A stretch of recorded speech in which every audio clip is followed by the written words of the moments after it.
ഇബ്നുൽ ഖയ്യിം റഹിമഹുല്ലാഹ് അദ്ദേഹം പറഞ്ഞതുപോലെ വജഅൽ ലിവജ്ഹിക മുഖ്ലതൈനി കിലാഹുമാ, നീ നിന്റെ മുഖത്ത് കരയുന്ന രണ്ട് കണ്ണുകൾ ഏർപ്പെടുത്തിക്കൊള്ളുക. മിൻ ഖശ്യത്തി റഹ്മാനി ബാക്കിയതാനി, റഹ്മാനായ റബ്ബിനെ ഓർത്ത് കരയുന്ന രണ്ട് കണ്ണുകൾ നിന്റെ മുഖത്തുണ്ടാകട്ടെ. എന്തുകൊണ്ടാണത്? ലൗ ശാ റബ്ബുക്, നിന്റെ റബ്ബ് ഉദ്ദേശിച്ചിരുന്നുവെങ്കിൽ കുൻത അയ്ളൻ മിസ്ലഹും, നീയും അവരെ പോലെ ആയനെ. ഇന്നൽ ഖുലൂബ ബൈന അസാബിഇർ റഹ്മാനി, ഹൃദയങ്ങൾ റഹ്മാനായ റബ്ബിൻ്റെ വിരലുകൾക്കിടയിലാണ്.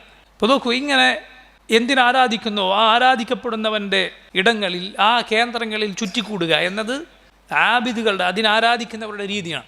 അള്ളാഹുവിനെ മാത്രം ഇബാദത്ത് ചെയ്യുന്ന മുഅ്മിനുകൾ അവൻ്റെ ബൈത്തിൽ ഇങ്ങനെ ചടഞ്ഞുകൂടിയിരിക്കും. അതാണ് ഇഅ്തികാഫ്, റബ്ബുമായി ഒറ്റക്കാവുക. അതാണ് ഇഅ്തികാഫിൻ്റെ ലക്ഷ്യം. ഒരാൾ ആരാധിക്കുന്നു, ആ ആരാധിക്കപ്പെടുന്നവൻ്റെ കേന്ദ്രത്തിൽ ചടഞ്ഞുകൂടുക എന്നത് ആരാധിക്കുന്നവരുടെ രീതിയാണ്. അതുകൊണ്ടാണ് നോക്കൂ, നിങ്ങൾ ഷിർക്കിൻ്റെ കേന്ദ്രങ്ങളിൽ അവിടെ ചുറ്റിപ്പറ്റി കൂടുന്ന ആളുകൾ എപ്പോഴും ഉണ്ടാവും. അവിടെ ഇങ്ങനെ കൂഫ് നടത്തുന്ന ആളുകളുണ്ടാവും. ദർഗകൾ നോക്കൂ നിങ്ങൾ, എപ്പോഴും അവിടെ ഇങ്ങനെ പറ്റിക്കൂടി ജീവിക്കുന്ന ചില ആളുകളുണ്ടാവും. അഷ്ഖിയ, ദൗർഭാഗ്യവാന്മാരായ ചില ആളുകൾ.